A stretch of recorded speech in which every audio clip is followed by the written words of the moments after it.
How did Nydia Velazquez change the political landscape so much that leaders like AOC and Zohran Mamdani could exist today?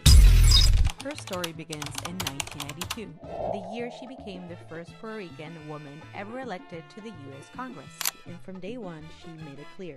She didn't come to fill a seat, she came to open doors. Representing Brooklyn and the Lower East Side, she shattered barrier after barrier. The first Hispanic woman on the New York City Council, the first Latina to chair a full House committee, and a fierce advocate for workers, immigrants, and small businesses. But her fiercest fights were always for Puerto Rico.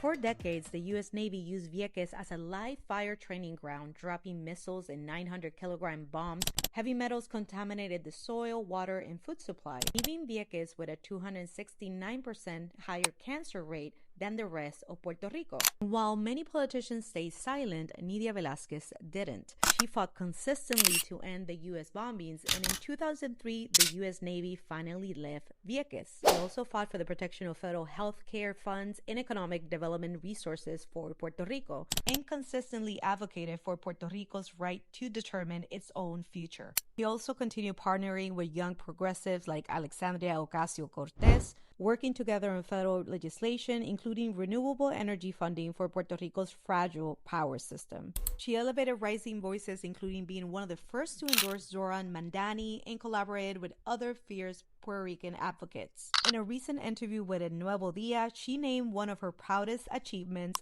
helping ensure Sonia Sotomayor, another Boricua, became the first Latina Supreme Court justice. Her moral compass never wavered. She voted against the Iraq War when almost no one else did. She defended reproductive rights, voting rights, veterans, workers, and in 2023, she was one of just 13 members of Congress to call for a ceasefire in Gaza.